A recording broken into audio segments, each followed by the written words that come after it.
Previous video में बेटा हमने हेलो एल्केन के फिजिकल प्रॉपर्टी को जाना। अब हम बात करेंगे इनकी केमिकल प्रॉपर्टी के बारे में।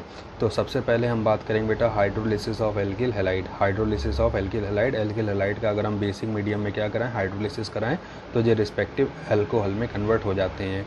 और वो बेसिक मीडियम आप कैसे कर सकते हैं, तो इसके लिए बताया गया बेटा hydrolysis of alkyl halide is done by aqueous alkalis यानी NaOH और KOH और silver oxide suspended in water. तो अगर हम लोग एल्किल हैलाइड की एक्वस एल्कलीज यानी NaOH और KOH के साथ या silver oxide suspended in water के साथ हाइड्रोलिसिस कराएं, तो एल्किल हैलाइड रिस्पेक्टिव अल्कोहल में क्या होता है, कन्वर्ट हो जाता है। जैसे कि हमने क्या लिया, एक एल्किल हैलाइड लिया और इसकी रिएक्शन हमने एक एल्कलीज यानी बेस से कराई जो अपने में क्या रखता है, OH रखता है। तो वो OH आयन क्या करेगा, इसके हेलोजन एटम को रिप्लेस कर देगा और ऐसा होने से क्या बन जाएगा, ROH यानी अल्कोहल, और हेलोजन यहाँ से रिमूव हो जाएगा। यानी कि हमने क्या लिया बेटा, एक प्रोपिल ब्रोमाइड लिया और इसकी हमने एक्वस NaOH के साथ रिएक्शन कराई। NaOH क्या जनरेट करेगा बेटा, OH माइनस आयन Br को रिप्लेस कर देगा और ऐसा होने से आपका क्या बन जाएगा, प्रोपाइल अल्कोहल, और साथ में NaBr यहाँ से रिमूव हो जाएगा। ठीक है, मगर बेटा यहाँ ध्यान देने वाली बात ये है कि जो रिएक्शन है एल्किल एक्वस एल्कली के साथ, ये आपकी जब तक सब्स्टिट्यूशन तभी होता है जब आपका जो बेस हम यूज़ कर रहे हैं वो स्ट्रॉन्ग हो। और जैसा कि आप जानते हैं NaOH KOH आपका स्ट्रॉन्ग बेस होता है।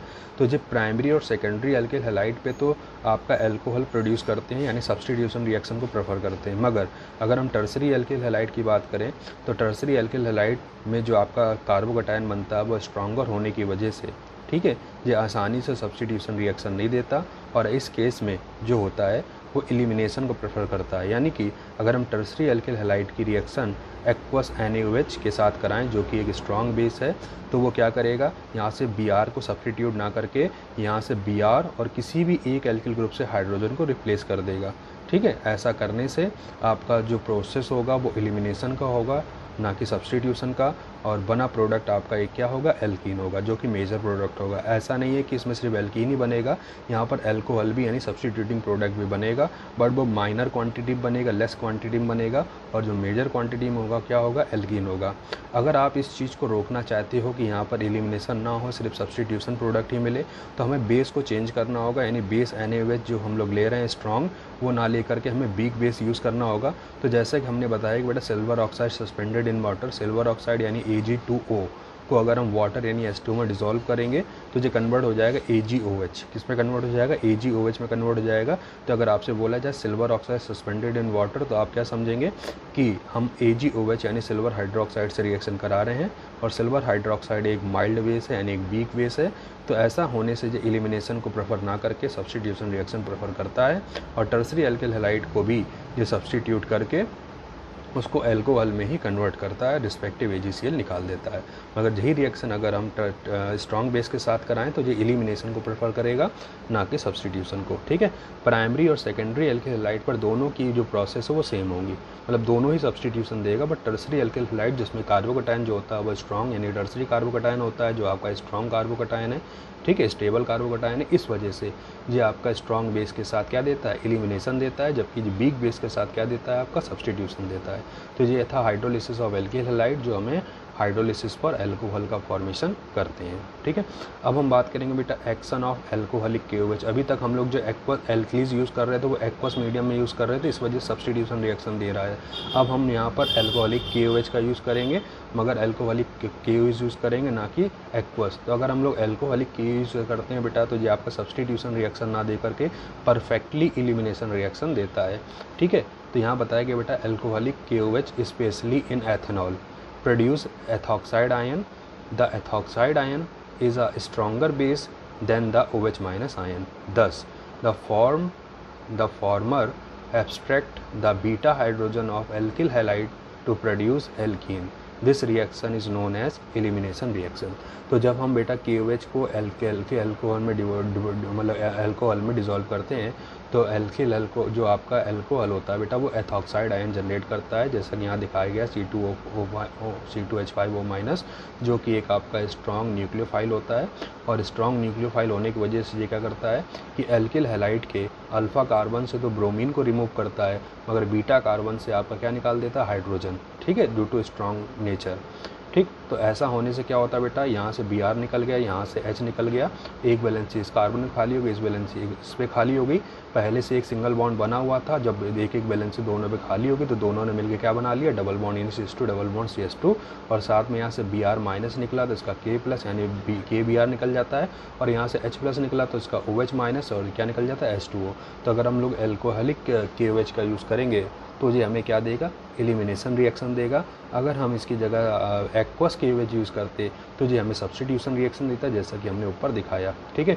मगर अगर पॉसिबिलिटी यहाँ पर एक से ज़्यादा बीटा हाइड्रोजन की निकलने की हो, जैसे कि ये ब्रोमीन जिस कार्बन से लगा वो अल्फा कार्बन है, और इसके बगल कार्बन एक जे बीटा कार्बन है, और इसके बगल कार्बन एक जे बीटा कार्बन है, तो यहाँ पर 2 बीटा कार्बन है, यानी कि यहाँ पर हाइड्रोजन के रिमूव होने की पॉसिबिलिटी 2 जगह से, यानी यहाँ से भी रिमूव हो सकता है और यहाँ से भी रिमूव। तो ऐसे केसेस में बेटा आपका मिक्सचर ऑफ एल्कीन बनता है, जिसमें एक प्रोडक्ट आपका माइनर होता है और एक प्रोडक्ट क्या होता है, मेजर होता है। यानी हमने जब इसकी एल्कोहलिक KOH के साथ रिएक्शन कराई तो यहाँ से तो Br निकला, मगर किसी एक बार ये इस पार्ट से कुछ मॉलिक्यूल के इस हाइड्रोजन से रिप्लेसमेंट होगा और कुछ में इससे रिप्लेसमेंट होगा। यानी Br यहाँ से निकलेगा, मगर हाइड्रोजन यहाँ से जब निकलता है तो यहाँ पर डबल बॉन्ड फॉर्म हो जाता है, जिससे ये प्रोडक्ट बनता है। और Br यहाँ से निकले और हाइड्रोजन इस पोजीशन से निकल जाए, यानी इस बीटा कार्बन से निकल जाए, तो प्रोडक्ट ये फॉर्म होता है। तो यानी अब आपको मिक्सचर ऑफ एल्कीन मिलता है, जिसमें एक मेजर प्रोडक्ट होता है और एक माइनर प्रोडक्ट होता है। तो हमें ध्यान देना होगा, मेजर प्रोडक्ट वो होगा जो ज़्यादा सब्स्टिट्यूटेड होगा, मतलब ज़्यादा सब्स्टिट्यूशन प्रेजेंट होगा, जैसे कि कार्बन कार्बन डबल बॉन्ड की इधर भी CH3 है और इधर भी CH3 है, यानी यहाँ पर सब्स्टिट्यूशन क्या है, ज़्यादा है। जबकि ये आपका माइनर प्रोडक्ट होगा, क्यों, कार्बन कार्बन डबल बॉन्ड के एक ही तरफ आपका क्या लगा हुआ है, एल्किल ग्रुप लगा, इसलिए ये लेस सब्स्टिट्यूटेड है। तो जो मोर सब्स्टिट्यूटेड होता है वो आपका मेजर प्रोडक्ट होता है, जो लेस सब्स्टिट्यूटेड होता है वो क्या होता है, माइनर प्रोडक्ट होता है।